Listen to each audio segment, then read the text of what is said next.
बिस्मिल्लाहिर्रहमानिर्रहीम। इन्नल्लाह व मलाइकतहु युसल्लूना अलन नबिय्य या अय्युहल्लज़ीना आमनू सल्लू अलैहि व सल्लिमू तस्लीमा। अलन नबी सल्लल्लाहु अलैहि वसल्लम इन्न औलन नासि बि यौमल क़ियामति अक्सरुहुम अलैहि सलातन। सदक़ल्लाहु व सदक़ रसूलुहुन नबियुल करीम। अज असांजो उन्वान आहे दुरूद शरीफ जी फज़ीलत ऐं बरकत। सूरत अहज़ाब जी जेका मूं आयत तिलावत कई, जेका हर दुआ में निमाज़ खां पोइ या आम मजलिस में महफ़िल में मौलवी साहब दुआ घुरंदा आहिनि, पोइ इहो पढ़ंदा आहिनि इन्नल्लाह व मलाइकतहु युसल्लूना अलन नबी या अय्युहल्लज़ीना आमनू सल्लू अलैहि व सल्लिमू तस्लीमा। पोइ वरी जमात सभई दुरूद पढ़ंदी आहे, सलात शरीफ पढ़ंदी आहे। इनमें अल्लाह साईं हुजूर ते सलात पढ़ण जो, दुरूद पढ़ण जो, सलाम मोकिलण जो हुकुम फरमायो। तब मदीने वारे मीर ते दुरूद सलाम पढ़ो। हर एक नबी जो एजाज इकराम इज्जत अल्लाह कई पंहिंजे पंहिंजे मर्तबे ऐं हैसियत मुताबिक। हज़रत आदम अलैहिस्सलातु वस्सलाम जी इज्जत ऐं इकराम कई, फरिश्तन के चई सजदो कयो, फसजदल मलाइकतु कुल्लुहुम इल्ला इब्लीस। सभिनी सजदो कयो पर इब्लीस न कयो। अबा वस्तकबर वकान, ऐं चई त वॾाई बि कई, चई त मां भेण बाह जी पैदाइश आहियां, इंसान सलसालिन फखूर, न प्यारी मिट्टी खड़कंदड़ मां पैदा थियल आहे, मुंहिंजी शान मथे आहे, हिन जो शान नाहे। सजदो ताज़ीमी हो, सजदो अल्लाह कबो आहे, पर अल्लाह साईं हज़रत आदम खे इज्जत ॾियारण ख़ातिर सजदो करायो। ऐं हाणे हिन उम्मत में सजदो जाइज़ कोन्हे, कंहिं नबीअ खे, वलीअ खे, कंहिंखे बि न आहे। हुज़ूर सल्लल्लाहु अलैहि वसल्लम खे सहाबा किराम अर्ज़ कयो अथई, तव्हांखे जेकॾहिं असां सजदो कयूं, बादशाहनि खे माण्हू सजदो पिया कनि, पीरनि फ़कीरनि खे सजदो पिया कनि, क़बरनि ते झुकिया पिया आहिनि, पाण फरमाईंदो सजदो जाइज़ कोन्हे को। जेकॾहिं सजदो करणु जाइज़ हुजे हा इंसान खे, कंहिं बनी बशर खे, त मां हुकुम कयां हा औरतुनि खे त पंहिंजे मुड़ुसनि खे सजदो कयो, त औरत जो मुड़ुसु मुजाज़ी ख़ुदा आहे। अल्लाह खां पोइ जेकॾहिं माई वटि मर्तबो इज्जत ऐं मक़ाम आहे त मुड़ुस जो आहे। पहिरीं हक़ अल्लाह जो, त ॿिए नंबर ते इज्जत ऐं मक़ाम हुनखे मुड़ुस जी करणी आहे। तंहिंजे करे सजदे जी इजाज़त हुजे हा, मुंहिंजे सजदे जी बि इजाज़त हुजे हा, त मां हुकुम कयां हा त मायूं पंहिंजे मुड़ुसनि खे सजदो कनि। मुड़ुस जो केॾो मक़ाम आहे, ऐं इन में असांजी मायुनि खे अल्लाह हिदायत नसीब करे, दुआ ई करे सघूं था त मुड़ुस जो अदब ख़िदमत कनि ऐं इन मक़ाम खे सम्झनि। रसूलुल्लाह सल्लल्लाहु अलैहि वसल्लम जी इज्जत ऐं एजाज इकराम अल्लाह साईं सलात शरीफ पढ़ण में हुकुम फरमायो। अल्लाह सलात जी निस्बत अल्लाह दुरूद न पढ़ो, अल्लाह रहमत मोकिली। सलात जूं 18 माना हुई। जेकॾहिं सलात जी निस्बत अल्लाह ॾे कजे त माना रहमत मोकिलण। अल्लाह नबीअ ते सलात पढ़े थो मतिलब रहमत मोकिले थो। सलात जी निस्बत माना सल्लल्लाहु कजे त अल्लाह रहमत मोकिले थो। सलात जी निस्बत जेकॾहिं फरिश्तनि ते कजे, सल्लतिल मलाइकतु माना दुआ घुरण, बख़्शिश दुआ घुरण। फरिश्ता नबीअ ते सलात पढ़ंदा माना हुजूर जे बुलंद मक़ाम लाइ दुआ था घुरनि। जेकॾहिं सलात जी निस्बत माण्हूअ ॾे कजे, सल्लर रजुल, हाणे इन जी माना हिकिड़ी त मर्द नबी साईं ते दुरूद पढ़ियो, ॿी सलात जी माना निमाज़ आहे, मर्द निमाज़ पढ़ी। सलात जी निस्बत जेकॾहिं पखियुनि ॾे कजे, सल्लत तुयूर, पखियुनि सलात पढ़ी, माना पखियुनि अल्लाह जी तस्बीह बयान कई, पाकाई बयान कई। हाणे इन सलात जी निस्बत अल्लाह ॾे त माना अल्लाह रहमत थो मोकिले। अल्लाह नबीअ ते रहमत मोकिले पियो। रब जा फरिश्ता नबीअ जे बुलंद मक़ाम लाइ दुआऊं घुरनि पिया। या अय्युहल्लज़ीना आमनू, ए ईमान वारो, सल्लू अलैहि, तव्हां हुजूर ते सलात पढ़ो, दुरूद पढ़ो, व सल्लिमू तस्लीमा, चङी तरह सलाम करो, खूब दुरूद सलाम तव्हां रसूलुल्लाह ते पढ़ो। इहो अल्लाह हुकुम कयो। हाणे तंहिंजे करे इहा आयत पढ़ण खां पोइ असां सभु शुरू थी वेंदा आहियूं। ऐं जुमे जो ॾींहुं बरकत वारो आहे, इन ॾींहुं सलात घणी पढ़जे, दुरूद सलाम घणो पढ़जे। हाणे तव्हां हितां वेठा आहियो, बयान बि ॿुधो पिया, मुख़्तसर दुरूद जेको नंढड़े में नंढड़ो आहे, सल्लल्लाहु अलैहि वसल्लम। हूअं त दुरूद खोड़नि, दुरूद इब्राहिमी आहे जेको निमाज़ में पढ़ंदा आहियूं, ॿिया बि दुरूद खोड़नि। जेकॾहिं वॾो नथो पढ़ी सघिजे, हाणे हिते वेठे वेठे दिलि में सल्लल्लाहु अलैहि वसल्लम सल्लल्लाहु अलैहि वसल्लम पढ़ंदो रहे। दस्त बकारी दिल बयार, कननि सां बयान पियो ॿुधे, क़ुरान हदीस ॿुधे पियो, दिलि में इहा हलंदी रहे तस्बीह सल्लल्लाहु अलैहि वसल्लम सल्लल्लाहु अलैहि वसल्लम पढ़ंदो रहे। छो त रसूलुल्लाह सल्लल्लाहु अलैहि वसल्लम फरमायो त जुमे जी ॾींहं जुमे जी राति मूं ते कसरत सां दुरूद पढ़ो। इहो दुरूद मूंखे पहुचायो वञे थो, हुजूर वटि पेश कयो थो वञे। किन हदीसुनि में ॿुधाइनि था त हुजूर वटि नालो खयो थो वञे त फिलाणो पुट फिलाणे जो तुंहिंजे मथां दुरूद पढ़े पियो पेश कजे। अब तव्हांजी जो ख़बर पवे त तव्हांजे नाले ते सदर साहब जे नाले ते तव्हां ख़ैरात कई आहे त उनजी हयाती वॾी थिए। वज़ीर आज़म या तव्हांजे बिरादरी जो चङो मुड़ुस गोतार वॾेरो रईस पार्टी जो चङो मुड़ुस जेको जंहिंजो लीडर हुजे उन लाइ बाबा हुन सेहत लाइ क़ुरान ख़वानी कराई, हुन लाइ ख़ैर कयो ऐं उनखे पहुचे ख़बर पहुचे त तव्हांखे केॾी ख़ुशी थींदी। हुनखे बि ख़ुशी थींदी आहे मूंखे इहो मुंहिंजो झूनो कारकुन मुंहिंजो वर्कर मूंखे यादि करे पियो। हुजूर वटि तव्हांजे पीउ जो नालो खणी पेश थियो त बाबा अब्दुल्ला वलद जमालुद्दीन बिरोई दुरूद पढ़े पियो, केॾी ख़ुशी थींदी। हुजूर खे बि थींदी, असांखे बि थींदी। तंहिंजे करे कसरत सां दुरूद पढ़ंदा रहूं। मुख़्तसरा सल्लल्लाहु अलैहि वसल्लम, ॿिया जेके बि पढ़े कोई एतिराज़ न आहे, जहिड़ो बि दुरूद पढ़े, पर इहो नंढे में नंढो दुरूद आहे। दुरूद जी कसरत कई वञे। हज़रत बीबी सैयदा आयशा हुजूर जी प्यारी घरवारी ऐं कुंवारी घरवारी, हुजूर जी बीबी खदीजतुल कुबरा भी प्यारी घरवारी, पर उहा बेवह उन जी उम्र 40 साल, मदीने वाले पीर जी उम्र 25 साल जो साईं जन सां शादी कई। उहा भी हुजूर जी प्यारी घरवारी, हुजूर तां पंहिंजो तन मन धन सब कुर्बान कई। मालदार औरत ही हुजूर जे दीन जे पुठियां सब शयूं कुर्बान कई। ऐं हुजूर जी कुंवारी घरवारी हज़रत बीबी आयशा हुई। ऐं नंढी उम्र वारी हज़रत वॾी उम्र वारी सां परणजण बि हुजूर जी सुन्नत आहे। नंढी उम्र वारी सां परणजण बि हुजूर जी सुन्नत आहे। बेवह सां परणजण बि हुजूर जी सुन्नत आहे। तलाक वारी सां परणजण बि हुजूर जी सुन्नत आहे। मां छो तलाक के परणिया, मां त वॾो फने खाना। हज़रत बीबी ज़ैनब बिन्त जश हुजूर जी फुफाटी, हज़रत ज़ैद जो हुन सां निकाह थियो, ठाव न थी सघियो, पोइ हुन तलाक ॾिनी, हुजूर सां हुन सां निकाह कयो ऐं हज़रत ज़ैद खे हुजूर पालियो। पोइ हर कंहिं जो नबी साईं पंहिंजे पुट जी घरवारी सां शादी कई। अल्लाह फरमाए मोहम्मद तां कंहिंजो पीउ कोन्हे को। अल्लाह जे क़ुरान में लाहे छॾियो, मा कान मोहम्मद अबा अहदिन मिन रिजालिकुम, हुजूर सल्लल्लाहु अलैहि वसल्लम कंहिंजो बि पीउ कोन्हे को, वलाकिन रसूल अल्लाह, अल्लाह जो सचो रसूल आहे। व खातमन नबीन, नबी जी पुॼाणी आहे, हुजूर खां पोइ को नबी न ईंदो। उन ज़ैनब बिन्त जैश हुजूर जी फुफाटी साईं जन सां परणियो। पंहिंजे क़ौम वारी सां परणजण इहो बि हुजूर जी सुन्नत आहे। ॿिए क़ौम सां परणजण इहा बि सुन्नत में शामिल आहे। हाणे तंहिंजे करे इहा वॾाई फ़खुर कबो ई कोन। साईं कीअं परणजा, मुंहिंजी उम्र 20 साल, जेका मूंखे दीन प्यास आहे 30 सालनि जी आहे, मां कीअं परणजा। हुजूर 25 सालनि जी उम्र में 40 साल वारी उम्र सां परणियो। 15 साल उम्र जो फ़र्क़ु हो। तूं वॾो फने खान आई। साईं आऊं कीअं परणजा, आऊं आहियां 30 सालनि जो, 40 जो, छोकिरी आहे 20 जी, को हर्ज कोन्हे को। अहिड़ा खोर साहब किराम जा अहल बैत जा अहिड़ा वाक़िया आहिनि। इहो उम्र जो घटि वधि न थिए, बस कांटो कांटे ते चाढ़ण या जहालत आहे, इस्लाम कोन्हे को। एतिरी ॻाल्हि ज़रूर सम्झो बाबा, जंहिंखे ॾियूं था इहो 10 साल छोकिरी खां वॾो नथा ॾेई सघूं। छोकिरो वठूं कीअं, असांजी छोकिरी 5 साल वॾी आहे या नथा वठूं या नथा ॾेई सघूं, इहे सभु जहालत आहे, इस्लाम आहे कोन। मुंहिंजे क़ौम जो हुजे ॿिए खे न ॾींदुसि, इहा जहालत आहे। आउं सिंधी आहियां, हुनखे न ॾींदुसि, इहो जहालत आहे। हथ में मिड़ी ॻाल्हि यादि अची वेंदी आहे त भेरो ॾियारींदो आहियां, जीअं माण्हुनि मां इहो ख़तम थी वञे। अब असां बलोच आहियूं, असां सिंधी खे कीअं ॾियूं? असां सिंधी आहियूं, पंजाबी खे कीअं ॾियूं? पठान खे कीअं ॾियूं? पठान करोड़पति हूंदो त पोइ चए कलमे गो मुस्लमान आहे, मौलवी साहब दुआ कर।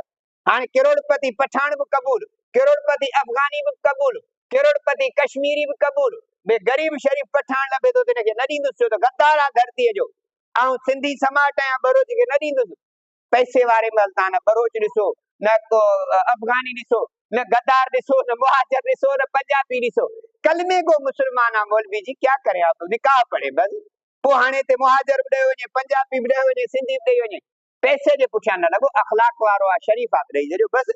हुजूर पंहिंजी क़ौम मां बि कई आहे, ॿाहिरिनि क़ौमुनि मां बि कई आहे, अहिड़ो को बि हर्ज कोन्हे को। ॻाल्हि सम्झ में आई त हुजूर सल्लल्लाहु अलैहि वसल्लम सैयदा आयशा फरमायो त तव्हां पंहिंजे महफ़िलुनि खे दुरूद सां सींगारियो। 4 वेठा आहियो, सलाह शरीफ़ पढ़ी छॾियो, दुरूद शरीफ़ पढ़ी छॾियो, 5 मिंट त लॻंदा। रसूलुल्लाह सल्लल्लाहु अलैहि वसल्लम फरमायो, जेको सुबुह जो 10 दफ़ा दुरूद शरीफ़ पढ़े, शाम जो 10 दफ़ा दुरूद शरीफ़ पढ़े, क़यामत जे ॾींहुं उनजो सिफारिशी थी। सुबह जो 10 दफ़ा दुरूद शरीफ पढ़े, शाम जो हाणे पाण बि वञी पढ़ो, घर में धी पुट पोटो डोटरो जेके वेठा उनखे चइजे बा दुरूद शरीफ पढ़ो 10 दफ़ा सल्लल्लाहु अलैहि वसल्लम सल्लल्लाहु अलैहि वसल्लम, 2 मिंट भी कोन लॻंदा। दुरूद इब्राहिमी पढ़ो 10 दफ़ा पढ़ो तब 5 मिंट मस लॻंदा। जहिड़ो बि दुरूद पढ़ो त 5-10 मिंटनि खां मथे न लॻंदा। जे वक़्त जी कमी आहे, किल्लत आहे त मुख़्तसर दुरूद मूं तव्हांखे ॾस। सुबह जो भी रोज घर पढ़ो। असां जॾहिं हुजूर जे शफ़ाअत जा मुस्तहिक बणजूं त मुंहिंजी भेण भी शफ़ाअत जी मुस्तहिक बणजे, मुंहिंजो पुट भी बणजे, मुंहिंजी धीउ भी बणजे, मुंहिंजो ॾोहिटो बणजे, मुंहिंजो पोटो बणजे, मुंहिंजी घरवारी बणजे। असांखे जीअं पंहिंजे बचड़नि जी सहूलियत लाइ सभु शइ कयूं था, हे कमायूं पिया त औलाद सुखिया थियनि, त जीअं असां सां गॾु असांजा बचड़ा भी नेक साले थियनि, इहा बि त महिनत कयूं। निमाज़ ते पाण अचूं, घर भी चई वञूं वाह निमाज़ पढ़ो, पोइ पढ़नि न पढ़नि उन्हनि जी मर्ज़ी, असां तां ज़िम्मेदारी लही वेंदी। असां शाम जो वेही बाबा दुरूद शरीफ पढ़ो 10 दफ़ा, एतिरो चवण त पुॼे थो, न पढ़ंदियूं हुननि जी मर्ज़ी, मतां चवंदे चवंदे कॾहिं पढ़ी भी कोन। हुजूर सल्लल्लाहु अलैहि वसल्लम फरमायो, 3 शख़्स क़यामत जे ॾिहाड़े अल्लाह जी अर्श जे छांव जे हेठां हूंदा, पाछे में हूंदा, जंहिं ॾींहुं को बि पाछो न हूंदो, धरती ट्रामे वांगुरु तपंदी। 3 शख़्स हूंदा, कहिड़ा? हिकिड़ो शख़्स जेको कंहिं मज़लूम मजबूर मोहताज मिस्कीन जी कम अचे। असां सायो करे ॿिए खे तकलीफ़ ॾींदासीं, मदद छुटी है। अड़े मूंखां जदो कोई अबा हिन जी मदद कर, अॻे काफ़िर चवंदा अबा छो मदद कयूं, अलाह जो नथो ॾिए। असां बि अबा मूंखां घुरणा आहे, सुञा बिना छो पुठियां लॻो। इहो जवाब आहे। कंहिं मज़लूम मिस्कीन जी मदद करे, को परेशान आला उनखे सां घस लाए, के तकलीफ़ वारे जी जेतिरी हिन में ताक़त आहे हिम्मत करे, जेतिरी सहपत अथसि, इहो शख़्स बि क़यामत वारे ॾिहाड़े अल्लाह जे अर्श जे पाछे हेठां हूंदा, जंहिं ॾींहुं धरती ट्रामे वांगुरु तपंदी, को पाछो न हूंदो सवाइ अल्लाह जे अर्श जे पाछे जे हेठि ॿियो को न हूंदो।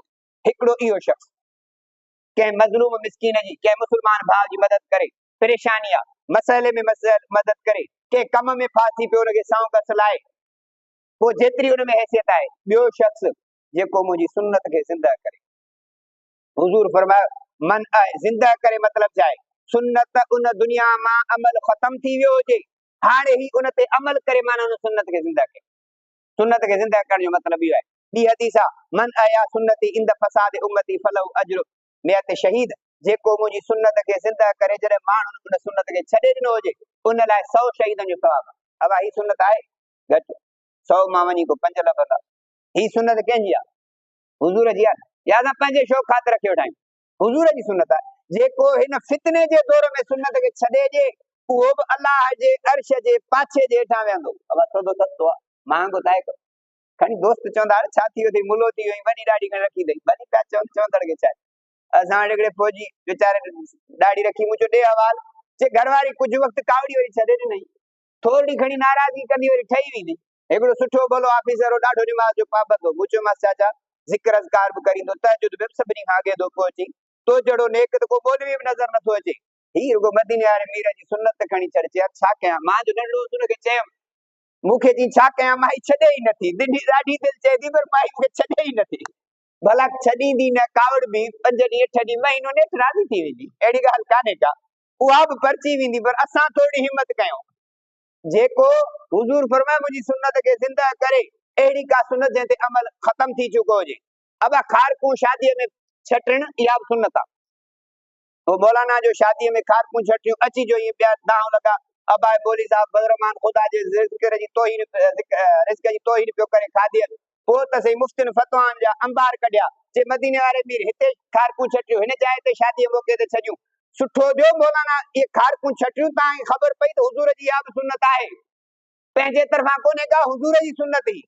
हुजूर जी सुन्नत खे खारकू छटण निकाह जे मौके ते, इहा बि हुजूर जी सुन्नत आहे।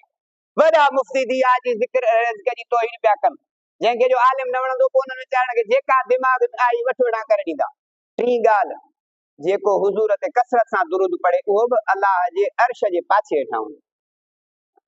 कसरत सां दुरूद पढ़े, कसरत सां। अल्लामा सफ़ावी रहमतुल्लाह अलैह, अल्लामा मुंज़िरी रहमतुल्लाह अलैह लिखियो आहे 300 दफ़ा रोज़ाना पढ़ण जो कसरत सां, ऐं 300 दफ़ा रोज़ाना पढ़ण में 15 मिंट कोन लॻंदा, अञा घटि लॻंदा। या ॿियो तरीक़ेकार, दुरूद पढ़ंदो रहे, तस्बीह यादगिरी आहे। हिकिड़ो माण्हू तस्बीह ते टोक कंदो आहे, वॾी तस्बीह खणी खई, तस्बीह यादगिरी आहे। जे नथी पुॼे ही असांजे हथ जा निशान आहिनि। ही 15 हिन में 15 हिन में, ही जेकॾहिं 3 दफ़ा पढ़ंदो 90 दफ़ा, हिकु दफ़ो ॿियो 105 दफ़ा थी, 100 दफ़ा जेको रोज़ाना दुरूद पढ़े उन ते हुजूर सल्लल्लाहु अलैहि वसल्लम वॾा इनाम ऐं कराम कया। टाइम त लॻे ई कोन थो। हिकिड़े साहबी अर्ज़ कयो साईं, ऐं हज़रत उबई बिन काब रज़ी अल्लाह ताला अन्हु अर्ज़ कयो साईं, मां भला दुरूद पढ़ंदो आहियां दुआ में, ऐं भला ॿियूं ज़रूरतूं बि घुरंदो आहियां, उहे ज़रूरतूं छॾे जे दुरूद पढ़ंदो रहां। हुजूर फरमाए तूं दुरूद पढ़ंदो रह, तुंहिंजूं जेके बि घुरण वारियूं दुआऊं हूंदियूं सभु अल्लाह तोखे ॾेई छॾियूं, दुआ में रुगो दुरूद पढ़। ऐं माण्हू वरी चवंदी अबा हे दुरूद पढ़ंदा ई न अथई, बसि मिंट में इनकारी फतवा त असां ईअं हणंदा चई वाह बि दई ला बि दई का बि दई, हलाए ख़बर कुझु बि न पए। अल्लाह जे हमद सना खां पोइ जे दुआ में हुजूर फरमाए दुरूद पढ़ियो थो वञे, उहा दुआ मथे पहुचे थी। दुरूद न पढ़ दुआ ई टंगियल आहे, मथे नथी पहुचे। जीअं रमज़ान जा रोज़ा रखण खां पोइ जेको माण्हू फितरानो ॾिए त रोज़नि जो सवाब मथे पहुचे थो, न त ज़मीन आसमान लटकियो पियो आहे।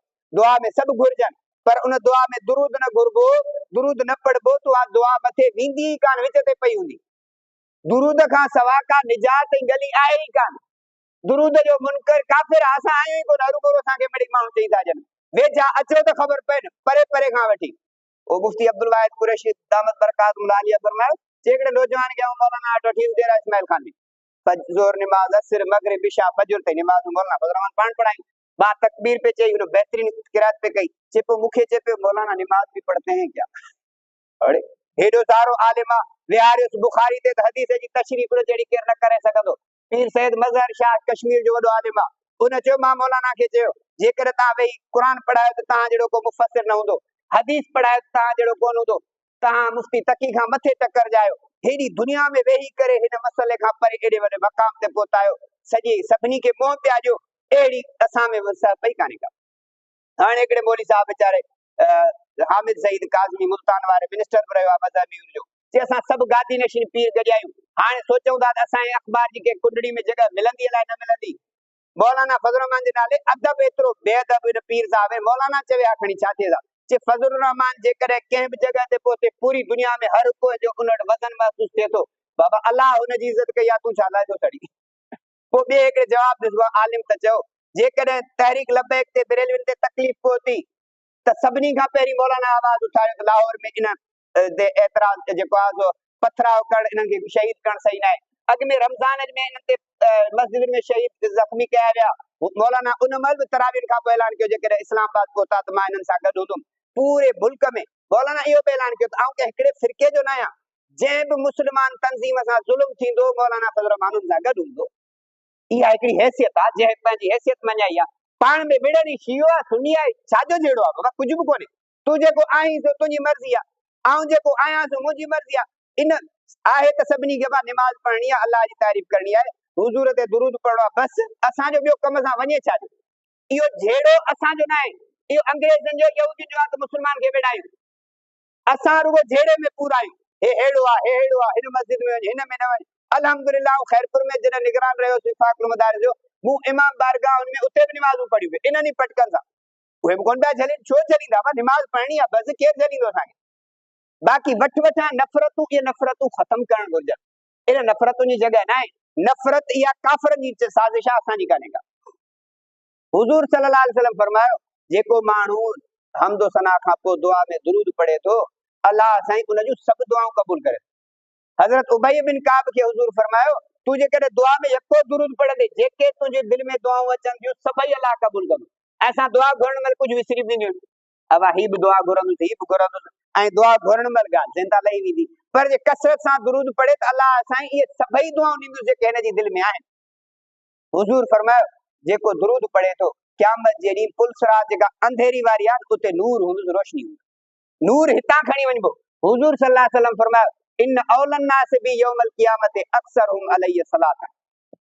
मदीने वारे मीर फरमायो मूंखे क़यामत जे ॾींहुं सभ खां वधीक वेझो माण्हू उहो हूंदो जेको मूं ते घणो दुरूद पढ़ंदो। अवा दुरूद खां सवा गिली आहे ई कान बचाव जी, दुरूद खां सवा को रस्तो ई कोन्हे बचण जो। दुरूद जो मुनकिर केर बि कोन्हे, पढ़ण रुगो अचे, शौक़ हुजे, बाक़ी हिक ॿिए ते फतवाऊं ऐं लानतूं विझण जी का बि ज़रूरत कोन्हे का। जेको विझे थो उन सां बहस करण जी ज़रूरत कान्हे, असांजो छा वञे। असां को एॾा परहेज़गार आहियूं कोन, नेकियूं पूॼनि कोन, बाक़ी अजाई विड़न में पंहिंजो वक़्तु विञायूं, इन जी ज़रूरत कोन्हे का। फरमाए मुंह जे वेझो, हर को चए थो मां चङे मुड़ुस जे वेझो हुजां, सदर जे वेझो हुजां, पंहिंजे ऑफिसर जे वेझो हुजां, पंहिंजे क़ौम जे चङे मुड़ुस जे वेझो हुजां, पंहिंजे पार्टी जे लीडर सां वेझो हुजां, शल सेल्फी निकिरे बस, ॿियो भली कुझु थिए न थिए, फोटू अची वञे त बाबा हिन जो फोटू अची वियो, इन जे पुठियां वॾ वधां। पर जे हुज़ूर चाहे सभिनी खां वधीक मथे आला ज़ात आहे, अहम शख्सियत आहे, हुज़ूर जे वेझे हुजण लाइ शर्त आहे कसरत सां दुरूद पढ़ो, कसरत सां दुरूद पढ़ो, कसरत सां दुरूद आदम लिखियो 300 दफ़ा पढ़ो बस। हूअं ज़बान ते हर वक़्तु पढ़ंदो रहे सल्लल्लाहु अलैहि वसल्लम, दिल जे हुज़ूर सां पढ़े हुज़ूर जी ज़ियारत थींदसि। हिकिड़े आलिम लिखियो आहे त असां वटि जे पाड़े में हिकिड़ो नौजवान हो, न ज़िक्र कंदड़ न एतिरी निमाज़ पढ़ंदड़, ऐं अचानक उहो आयो, चे मां ख़्वाब में, उहो शख़्स छोकिरो आयो, चे मूं ख़्वाब में ॾिठो रसूलुल्लाह सल्लल्लाहु अलैहि वसल्लम, चे मां दुरूद घणो पढ़ंदो हुउमि, चवंदो हुउमि अल्लाह प्यारे हबीब जी ज़ियारत करा, चे मूं ख़्वाब में ॾिठो हुज़ूर सल्लल्लाहु अलैहि वसल्लम जी ज़ियारत नसीब थी, मूंखे जी तुंहिंजे भरिसां हिकिड़ो आलिम बुज़ुर्ग रहे थो शेख अब्दुल वाहिद, उन वटि नथो वञी, उन बुज़ुर्ग सां नथो मिली। वो आयो किसो ॿुधाई, चईसि हाणे मां तौबा ताइब थियां थो, निमाज़ बि पाबंदी सां पढ़ंदुसि, दुरूद बि पढ़ंदुसि, ॿियो जेको ज़िक्र अज़कार ॾियो न ते बि हलंदुसि, माना दुरूद जे करे ॿिया अमल कसास, पर मदीने वारे मीर जी ज़ियारत थियण खां पोइ रंगजी वई। दुरूद कसरत सां, ऐं इहो अल्हम्दुलिल्लाह कसरत सां वॾी ख़ुशनसीबी आहे जेके हदीसूं पढ़नि था पिया, हर वक़्तु नबी जो नालो वरितो वञे, हुज़ूर फरमायो बदबख्त उहो आहे जो मुंहिंजो नालो खयो वञे उहो दुरूद न पढ़े। मन ज़ुकिरतु अल बखीलु लज़ी मन ज़ुकिरतु इंदहु फलम युसल्लि अलैहि, रसूलुल्लाह फरमाया बदबख्त उहो आहे जो मुंहिंजो नालो खयो वञे मूं ते दुरूद न पढ़े, माना मुहम्मद लफ़्ज़ अचे त सल्लल्लाहु अलैहि वसल्लम बेइख्तियार ज़बान ते थी वञे। हुज़ूर सल्लल्लाहु अलैहि वसल्लम रमज़ान मुबारक में मिंबर ते चढ़िया, पहिरें ॾहाके ते चढ़िया आमीन चयूं, ॿिए ॾहाके ते चढ़िया आमीन चयूं, टे ॾहाके ते चढ़िया आमीन चयूं, सहाबा किराम अर्ज़ कयोसीं अॻे तहिड़ो कॾहिं न थियो, पाण फरमायूं मां पहिरें ॾहाके ते चढ़ियुमि, जिब्राइल अमीन आयो, उन चयो बदबख्त आहे उहो शख़्स, तड़ियल आहे उहो शख़्स जेको तो मुहम्मद जो नालो खयो वञे ऐं तो ते दुरूद न पढ़े, मूं आमीन चई। जिब्राइल दुआ घुरी, हुज़ूर आमीन चई, माना मुहम्मद जे नाले ते जेको दुरूद सल्लल्लाहु अलैहि वसल्लम न पढ़े उहो लानती आहे। जिब्राइल जी दुआ हुज़ूर जी आमीन, माना ठपो लॻी वियो, हाणे बस ॻाल्हि ई ख़तम। ॿिए ॾहाके ते मां चढ़ियुमि, चई बदबख्त आहे उहो शख़्स, तड़ियल आहे उहो शख़्स जो माउ पीउ जहिड़ा हुजनि उन्हनि खे राज़ी करे जन्नत न कमाए वठे, मूं आमीन चई। माउ पीउ जहिड़ा हुजनि ऐं उन्हनि खे परचाए राज़ी करे जन्नत न कमाए, उहो बि तड़ियल आहे। ऐं टे ॾहाके ते चढ़ियुमि त उन जिब्राइल अमीन जो बदबख्त आहे उहो शख़्स जो रमज़ान जा रोज़ा अचनि, रोज़ा रखी पंहिंजे रब खे रिझाए जन्नत न कमाए, पंहिंजे रब खे राज़ी न करे, उहो बि तड़ियल आहे। हिकिड़े दफ़े हिकिड़े असां वटि मौलवी साहिब दसियो, चई मां शाहपुर जाकर हज़रत साईं मोहम्मद हसन अब्बासी रहमतुल्लाह अलैह बुज़ुर्ग वटि खैरपुर खां हिकिड़ो आहे नौजवान ॾाढो तकिड़ो साईं सां मिलंदो, साईं जन आख़िरी बीमारी जी उमिरि में आहे, पोइ घर वठी पिया वञनि, ॿियो हिकिड़ो मेमणो साईं जो ख़लीफ़ो टंडो आदम, हुन चयो जेॾी महिल वठी 8 ॾींहं वठी रहंदा त मुलाक़ात खां सवाइ न ईंदुसि। अंदरि वियासीं, साईं जन जलाली माण्हू चई वेको वेठा, हिन चई दुआ घुर, उन ख़लीफ़े झलियुसि, बाबा चुप कर, साईं वेठो ई न, बस ॻाल्हि ख़तम। वरी 5 मिंट तरसी, साईं दुआ घुर, साईं बि जलाल में आयो, हीअं जो बुझो नहीं मथां खां हेठि ताईं घर वटि, चई माउ खे नाराज़ करे मूं वटि आयो, मोहम्मद हसन वटि छा आहे, वञ माउ वॾो मुर्शिद माउ अथई, मां न आहियां। चई पोइ उतां मां सम्झुमि त वॾो मुर्शिद माउ, मां घर छॾे हेतिरो पंधु खैरपुर खां टंडर शहदाद शाहपुर जाकर पहुतो आहे, सम्झ में आयो। चई माउ खे चई तूं कीअं आई? चई मस्जिद मदरसे प्लाट मिलियो आहे, दुआ घुरो तां, अलाह करे ठहराए, तयार थी पए, खॾ ते आहे, सभु भॼी विया, खोड़ सारा आया पर को न सही सघियो, साईं दुआ घुरी। चई पोइ अची घर पहुतो, मम्मा खे चई वॾो मुर्शिद घर आहे, मुंहिंजे मुर्शिद चयो वॾो मुर्शिद माउ अथई, इनखे छॾे वरी मूं वटि पहुतो ई, तो वॾो मुर्शिद घर वेठो अथव, ऐं जेसि ताईं माउ जहिड़ी अथव, खोड़ वाकिया आहिनि, वक़्तु मूं वारो पूरो थी वियो, न त ॿुधायां जे माउ पीउ राज़ी अथव न, दुनिया जी का तकलीफ़ न छुई सघंदव, कुझु न करे सघंदव। अहिड़ा खोड़ तजुर्बनि सां वाकिया जेके तव्हांखे ॿुधायां, हीअ त बुज़ुर्ग जो वाकियो तंहिंजे करे ॿुधायां त वॾो मुर्शिद असांजे घर वेठो आहे, जेको माउ पीउ खे नाराज़ करे कोई टोपियूं ॾाढ़ियूं पटका कंहिं बि कम जा न खणी वेड़े छॾ, अलाह खे क़बूल न आहिनि।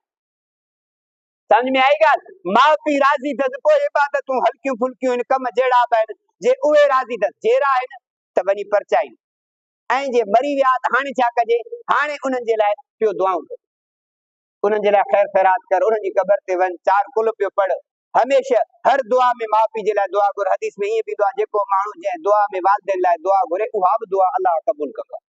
हुज़ूर फरमायो, अलाह क़ुर में सेखारियो, वक़ुर रब्बि रहमहुमा कमा रब्बयानी सगीरा, ए अलाह मुंहिंजे माउ पीउ ते रहम कर जीअं मूंखे नंढपिण में पालियऊं।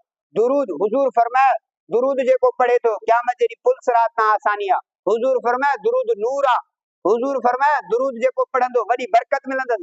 दुरूद पढ़ंदो मोहताजी न थींदस। दुरूद पढ़ंदो दुनिया जो परेशानियूं न थींदस। हिकड़े बुजुर्ग लिखियो मुझे हिकड़ो ज़ौक़ आ जॾहिं का परेशानी पहुचंदी आहे मसाइल थींदा आहिनि दुरूद कसरत सां पढ़ंदो आहियां इन नियत सां त मुंहिंजो दुरूद मदीने वारे मीर वटि पुॼाए वेंदो छो त हुजूर खे जेको तोहफ़ो ॾींदो साईं जन खे वरी उन वक़्त या पोइ हदियो ॾींदा हुआ उन जे एवज़ त मां हुजूर ॾे दुरूद जो तोहफ़ो मोकिलियां थो अलाह उन जे एवज़ मुंहिंजूं परेशानियूं ख़तम कंदो। इहो हिकिड़ो आज़मायल नुस्ख़ो अल्लाह जो आहे। तंहिंजे करे दुरूद जी कसरत कयूं वालिदैन खे राज़ी रखूं। दुआ आहे त अल्लाह तबारक व तआला जेको मूं चयो इन ते अमल जी तौफ़ीक़ अता फरमाए। वाख़िर दावाना